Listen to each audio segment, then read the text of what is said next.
अस्सलाम वालेकुम dear students. आज का हमारा second topic a motion of two bodies attach to the ends of a string that pass over a frictionless pulley such that one body move vertically and other body move on a smooth horizontal surface। तो बच्चे यहाँ पर हम figure में देख सकते हैं हमारे पास दो बॉडीज़ हैं। एक को हमने नाम दिया है बॉडी ए का और दूसरी को बॉडी बी का नाम दिया है।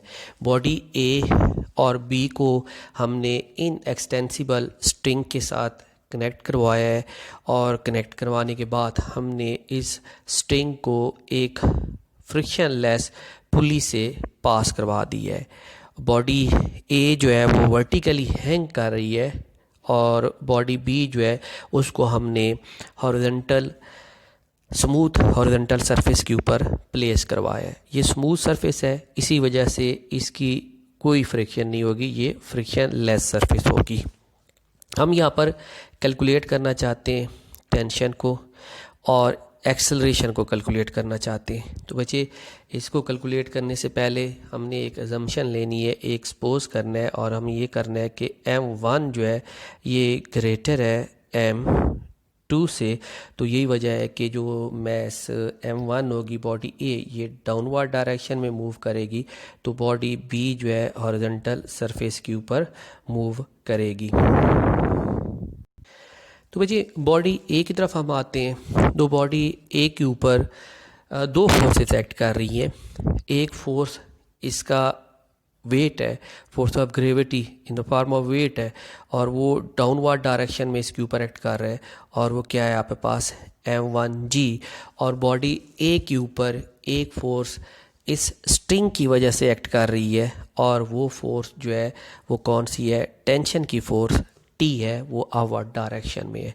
बॉडी जो आपके पास ए है ये डाउनवर्ड डायरेक्शन में जा रही है, तो इसकी वजह क्या है कि m1g जो है ये ग्रेटर है किससे, टी से। इसी वजह से बॉडी जो है ये डाउनवर्ड डायरेक्शन में जा रही है और हम सपोज करते हैं कि ये डाउनवर्ड डायरेक्शन में जो जा रही है ये ए एक्सेलरेशन के साथ डाउनवर्ड डायरेक्शन में मूव करके जा रही है। मुझे बॉडी बी की तरफ जाने से पहले आपने एक छोटी सी एग्जांपल लेनी है और वो एग्जांपल ये है कि आप ये एक सरफेस लेते हो और इस सरफेस के ऊपर एक मैश को जाके प्लेस कर देते हो। जैसे ही इस सरफेस के ऊपर मैश को प्लेस करते हो तो आपको क्लियरली तौर पे ये ऑब्ज़र्व हो रहा होगा कि इसका जो वेट है वो डाउनवर्ड डायरेक्शन में एक्ट कर रहा है। लेकिन ये भी आप ऑब्ज़र्व कर रहे हो कि ये तो स्टेशनरी पड़ी हुई है। अगर इसके ऊपर सिर्फ force of gravity in the form of weight लग रही है तो इसको तो नीचे की तरफ जाना चाहिए, लेकिन ये नीचे की तरफ मूव करके नहीं जाती। तो इसका मतलब ये हुआ कि इसके ऊपर एक वेट ही नहीं एक्ट कर रहा बल्कि वेट के इक्वल और अपोजिट डायरेक्शन में भी कोई एक फोर्स एक्ट कर रही है जो इसको वो बैलेंस करती है और बैलेंस करने की वजह से इसको स्टेशनरी कंडीशन के अंदर लेके आती है। तो वो जी इस जगह कौन सी फोर्स एक्ट कर रही है, वो इस सरफेस का नॉर्मल रिएक्शन है जो अपवर्ड डायरेक्शन में एक्ट कर रहा है, जिसको हम रिप्रेजेंट किससे करते हैं, आर से रिप्रेजेंट करते हैं। तो इसकी वजह यही है कि आर और जो आपके पास इसका वेट है ये दोनों इक्वल इन मैग्नीट्यूड है बट अपोजिट इन डायरेक्शन है। तो इस वजह से जो एफ नेट होता है, जो इन दोनों फोर्सेस का नेट रिज़ल्ट निकलेगा, वो नेट रिज़ल्ट कितना होगा आपके पास, ज़ीरो नेट रिज़ल्ट होगा। और अगर नेट रिज़ल्ट ज़ीरो हो गया तो इसका मतलब है यहाँ पर एक्सेलरेशन की वैल्यू जो है वो कितनी है, ज़ीरो है। और अगर एक्सेलरेशन ज़ीरो है तो ये बॉडी जो है किस कंडीशन के अंदर आ गई आपके पास, ये स्टेशनरी कंडीशन के अंदर, रेस्ट कंडीशन के अंदर आ गई। तो यही कुछ सेम कंडीशन हम बॉडी बी के ऊपर भी जाके अभी अप्लाई करने वाले हैं। तो जी बच्चे बॉडी बी को हम देखते हैं तो इसके ऊपर भी बिल्कुल सेम देखिए, यहाँ पर ये डाउनवर्ड डायरेक्शन में इसका वेट m2g और अपवर्ड डायरेक्शन में इस टेबल का normal reaction r upward direction में। तो यहाँ पर m2g और r equal in magnitude but opposite in direction, तो उस वजह से जो ये इन दो फोर्सेस की वजह से जो नेट फोर्स होगी उसकी वैल्यू कितनी आ जाएगी, 0 आ जाएगी। तो यही वजह है कि बॉडी डाउनवर्ड डायरेक्शन में भी मूव करके नहीं आएगी और ना ये अपवर्ड डायरेक्शन में मूव करेगी। ये इस जगह जो है दोनों डायरेक्शन में कोई मोशन परफॉर्म नहीं करेगी। लेकिन बच्चे बॉडी ए के ऊपर एक फोर्स और भी लग रही है, और वो फोर्स क्या है, ये यहाँ पर आप देख सकते हैं कि इस स्ट्रिंग की वजह से फोर्स लग रही है। और स्ट्रिंग की वजह से बॉडी बी के ऊपर कौन सी फोर्स लग रही है, टेंशन की फोर्स लग रही है। और ये टेंशन की फोर्स जो है हम यहाँ पर ये कहते हैं कि ये कौन सी फोर्स है, ये टी फोर्स इस बॉडी बी के ऊपर लग रही है। और वो किसकी वजह से लग रही थी, वो स्ट्रिंग की वजह से लग रही थी। अब जी यहाँ पर देखें कि बॉडी बी के ऊपर भी टेंशन टी है और बॉडी ए के ऊपर भी टेंशन टी है स्ट्रिंग की वजह से। तो इसकी वजह ये है कि दोनों बॉडीज़ को आपने एक सेम इनएक्सटेंसिबल स्ट्रिंग के साथ कनेक्ट किया हुआ है। तो यही वजह है कि दोनों के ऊपर जो टेंशन होगी वो भी क्या होगी, सेम होगी।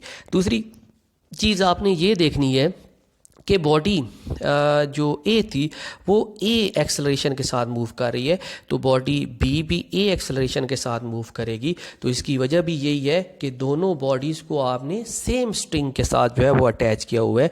अगर बॉडी ए जो है ये डाउनवर्ड डायरेक्शन में 1 सेंटीमीटर डिस्टेंस कवर करती है, तो बॉडी बी भी जो है ये उसी टाइम में 1 सेंटीमीटर डिस्टेंस कवर करेगी।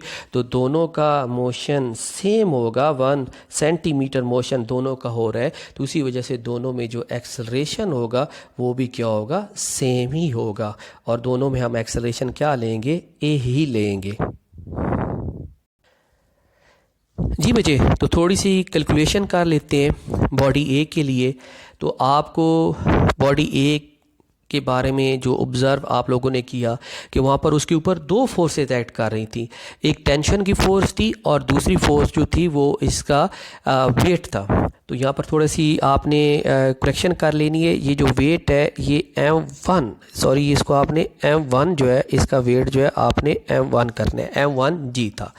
तो वजह आप इस चीज़ को देखते हैं कि न्यूटन सेकंड लॉ जो है वो हमें बताता है कि F नेट जो है वो किसकी इक्वल होता है, M इंटू ए की इक्वल होता है। और एफ नेट क्या होता है, 2 फोर्सेस का डिफरेंस। लार्जर फोर्स में से आपने स्मॉलर फोर्स को सब्ट्रैक्ट करना है। और अगर हम यही कंडीशन अप्लाई करते हैं अपनी बॉडी ए के ऊपर, तो यहाँ पर लार्जर फोर्स इसका वेट है और स्मॉलर फोर्स इसकी टेंशन है। तो न्यूटन सेकंड लॉ इस जगह हमने अप्लाई किया, तो ये क्या हो जाएगा, net force is equal to M1 ए।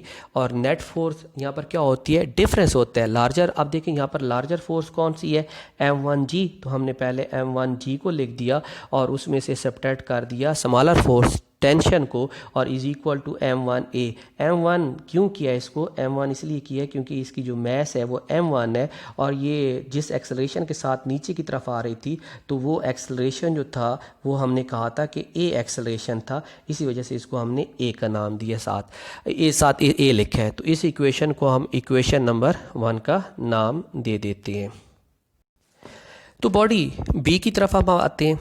तो बॉडी बी को आप देखते हैं तो बच्चे बॉडी बी के ऊपर सिर्फ एक फोर्स लग रही थी। तो यहाँ पर भी आपने न्यूटन सेकंड लॉ को अप्लाई करना है और वो फोर्स जो लग रही थी वो कौन सी थी, टेंशन की फोर्स थी। तो यहाँ पर वही net force is equal to M2A। M2 हमने इसलिए ये किया है क्योंकि उसकी जो मैस थी वो M2 थी और वो किस एक्सेलरेशन के साथ मूव करके जा रही थी, A एक्सेलरेशन के साथ मूव कर रही थी। तो फिर बच्चे यहाँ पर बॉडी बी के ऊपर सिर्फ ओनली 1 फोर्स जो है वो एक्ट कर रही है, और वो कौन सी फोर्स इसके ऊपर एक्ट कर रही है, स्ट्रिंग की फोर्स, टेंशन की फोर्स एक्ट कर रही है। तो इसी वजह से हम क्या कर देंगे, इसको यहाँ पर हमने लिख दिया T is equal to M2A और इसको इक्वेशन 2 का हमने नाम दे दिया। ये हमारी इक्वेशन 2 बन गई। फिर बच्चे आपने ये करना है कि ये जो T की वैल्यू है इक्वेशन 2 में से T की वैल्यू जो आपने लेनी है, ये T की वैल्यू आपने इक्वेशन 1 में पुट कर देनी है। जैसे इक्वेशन 1 में मैं पुट करूंगा तो इक्वेशन 1 में M1G माइनस M2T अब M2 अब t की वैल्यू यहाँ पर हमने पुट की और t की वैल्यू क्या थी, M2a इज़ इक्वल टू ये आपके पास M1a। इस इक्वेशन को थोड़ा सा आपने रीअरेंज करना है और रीअरेंज इस तरह करना है कि जो आपका ये फैक्टर है इसको मूव करवा के आप ये जो फैक्टर M1 वाला है इसको आपने यही फैक्टर जो है M2 वाला फैक्टर जो है यहाँ से मूव करवाना है। ये M2 फैक्टर जो है मूव करवा के राइट हैंड साइड की तरफ ले जाना है। जैसे मैं इसको राइट हैंड साइड की तरफ लेके जाऊंगा तो ये क्या हो जाएगा, M1g is equal to M1a तो पहले से पड़ा हुआ है, और जब ये राइट हैंड साइड की तरफ जाएगा तो साइन चेंज हो जाएगा, तो ये क्या बन जाएगा, M2 ये आ जाएगा इस तरफ। तो भाई थोड़ा सा और इसे रीअरेंज करते हैं और रीअरेंज करने के बाद आप देखते हैं कि इनमें ये इस इक्वेशन के अंदर देखें तो यहाँ पर दोनों में a कॉमन आ रहा है, तो हमने a कॉमन लिया तो क्या हो जाएगा, a कॉमन जैसे ही लेंगे तो ब्रैकेट में क्या आ जाएगा, M1 plus M2 is equal to M1g आ जाएगा। तो दोनों तरफ बचे M1 प्लस M2 के ऊपर डिवाइड कर देंगे तो आपके पास जो एक्सेलरेशन का रिलेशन आ जाएगा वो ये वाला रिलेशन आ गया। ये एक्सेलरेशन का रिलेशन जो है हमने फाइंड आउट कर लिया। जी बच्चे, अब इसी a की जो वैल्यू है, इस a की वैल्यू को हम इक्वेशन 2 में जो है जाके पुट कर देंगे। तो इक्वेशन 2 क्या है, t is equal to M2a, तो आपने a की वैल्यू जाके उस जगह पुट कर देनी है। तो जी बच्चे, जैसे ही हम इक्वेशन 2 में a की वैल्यू पुट करेंगे तो ये क्या हो जाएगा आपके पास, t is equal to M2 और a की वैल्यू पुट की M1g over M1 plus M2। अब ये M2 जो है मल्टीप्लाई हो जाएगा M1g के साथ, तो जो हमारे पास रिज़ल्ट आएगा वो ये रिज़ल्ट आ जाएगा, t is equal to M1 M2g over M1 plus M2। तो इस तरीके से हमने टेंशन को भी कैलकुलेट कर लिया, ये हमारी टेंशन भी कैलकुलेट हो गई, और यहाँ पर इस इक्वेशन के अंदर हमने एक्सेलरेशन को भी कैलकुलेट कर लिया। और ये था हमारा आज का टॉपिक। ओके बच्चे, अल्लाह हाफिज़।